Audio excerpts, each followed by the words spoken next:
Hey y'all, my name is Wesley and I'm here to review an Eddy Fan 8-string ukulele. So I just picked this ukulele up at Fan Guitar and Ukulele in Richmond, Virginia. Really cool place. If you love ukuleles, it's nirvana. It's amazing. And this was on the wall and it was love at first strum for me. This is a tenor ukulele. You can also see I got some other ukuleles back there, so just for scale this would be like a soprano ukulele, and then here is the tenor. So this one's a little bit bigger, and instead of having the standard 4 strings of a ukulele and G, C, E, A, my dog has fleas, this ukulele has 8 strings. So I can still play My Dog Has Fleas, but the 2 of the strings are low and 2 of them are high. So you get...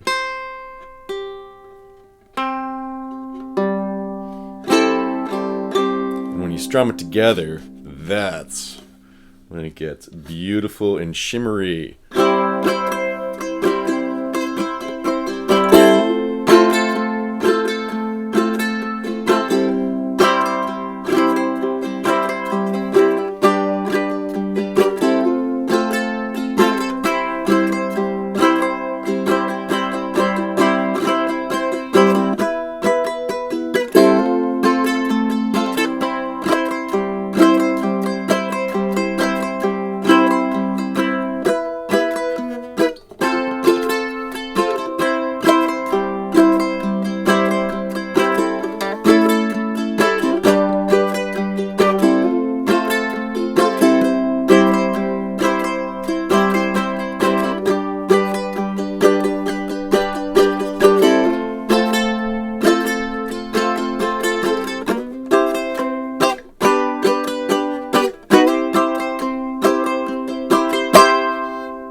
Yeah, I love it. It's amazing. It has this gorgeous quality where it just resonates and hums. In part, that's due because it's got a slightly taller or longer body here when you compare it to a regular tenor uke.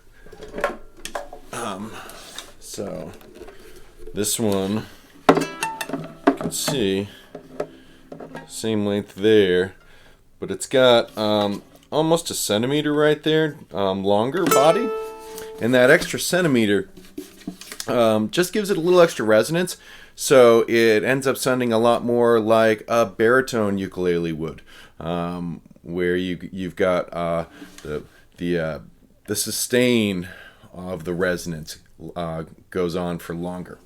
And just to kind of give you just a comparison, this right here is a Mahogany tenor with a Fishman pickup on it, which is just really nice because it also doubles as a tuner. So I can turn that on there, and all right, so we're a little. So that comes in really darn handy. Having that built in, it's easier than wondering, where is the tuner? Have you knocked it off? Is it on somebody's floor? Did you forget it? Is it in a jacket pocket? It's always in the side of it right there. So I'm just going to kind of play that same little riff I was just doing on this one so you can kind of hear the difference in the sound. Obviously, we're going to cut this part. There we go. Ready? Go.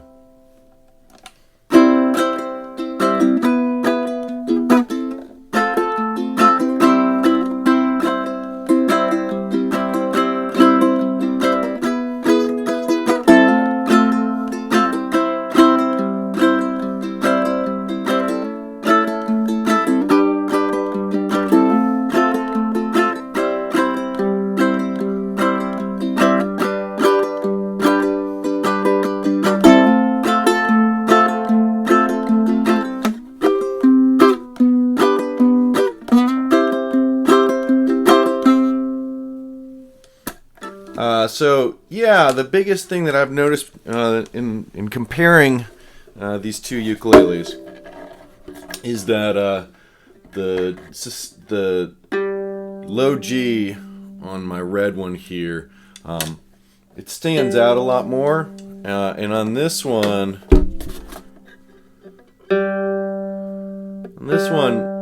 just doesn't have the same. It's not as bright of a sound.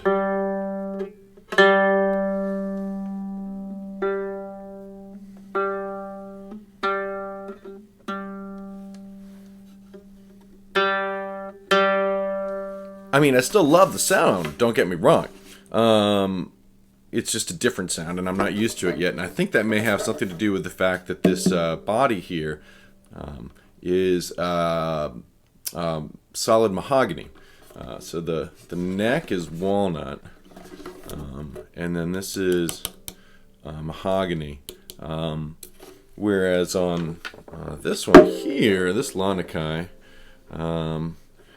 it's supposed to be red maple, is the finish. I think the body is actually made out of spruce. I could be wrong on that, but whatever it is, it's a wood that makes it a lot lighter, whereas this one is a little bit darker, and it kind of diminishes the bass presence.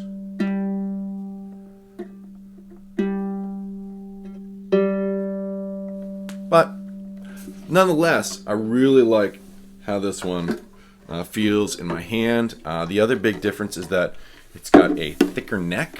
So let me see if we can get that picture in there.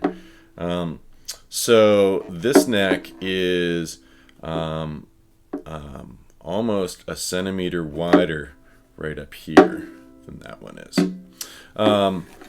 And that just means that you have more room for your fingers.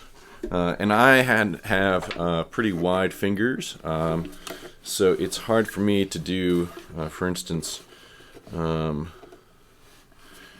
a D chord where I get all three fingertips on the strings. I can do that on this wider neck, whereas if I grab this one,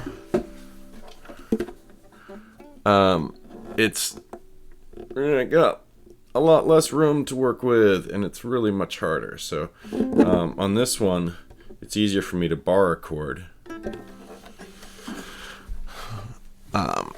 And on this one here with that wider neck, I'm still learning to bar a chord, but it's easier actually now to just use three fingers. So I can, yay! It is a little bit harder for me to wrap my thumb around and try to, I'm still having to adapt to my thumb for doing any type of fretting with my thumb on the top side. It's not really ready for public performance. Let's just say we're working on that one. Whereas when I get the thinner neck here, much easier for me to wrap my thumb around and do that. A minor. Yeah, the price on this was fantastic. This is like I said, Eddy Fin, and it is you can see we got the 4 pegs, 8 pegs there, and that's just me. It came clean. Trust me. I put some graphite powder in there just to kind of start on it. When I change out these strings, it's not going to be as apparent, but I don't really mind if my ukulele looks a little smudged there if it works as well. Works better for me. It came with the fret buttons, or whatever the heck you want to call those things. And then just because I like to have all my ukuleles with the exact same markings, I went ahead and just used a little nail polish and boop, added one on the side, and then I added a couple dots right there as well, just because I like to have them all the same, especially when I'm getting up into the tops and I'm using harmonics. Being able to look down on there and see exactly where my finger is landing is really helpful for me at this stage in my game. Obviously, later on, I want to be able to play without having to look down at that fretboard, but I'm still learning harmonics. It's still new. Not a problem for me playing down here without looking at it. But the weight of this is not that bad. The balance with this bigger headstock here, the balance of the ukulele is a lot different. So I'm a big fan of using shoulder straps. As you can see, you know, almost all my ukuleles have shoulder straps. I initially put the shoulder strap on the button right here, and then what I found was that when I let go of the ukulele, it would just, and it would sag because of the weight of the headstock there. It would just drop it down. So I ended up moving the strap up, and I don't think I'm going to end up leaving it right on the tuning peg. That's just an expedient for this morning because I'm still trying to figure it out. I've only had these buttons on here for about 18 hours. On the back, this is this fun little thing that I picked up at a uke fest. It's called Sticking With My Uke. And it is a fantastic little rubber pad, silicone pad, that goes on the back of your uke. And it just provides a little bit of friction so that when you're playing the uke, it's not sliding all over your clothes. And sometimes that's a bigger problem than it is at other, in other situations, depending on your clothes. But I like to have just a little bit there. It also, I like having a strap on so that my hand can be a little bit freer and I'm not constantly digging new scar tissue onto my wrist right here from rubbing right there, which I've played hard enough and long enough that I've done that. But tuning it's a little bit of a chore. Tuning this thing is I use a snarked good old tuner there. You just have to, after a while, you kind of figure out the right order.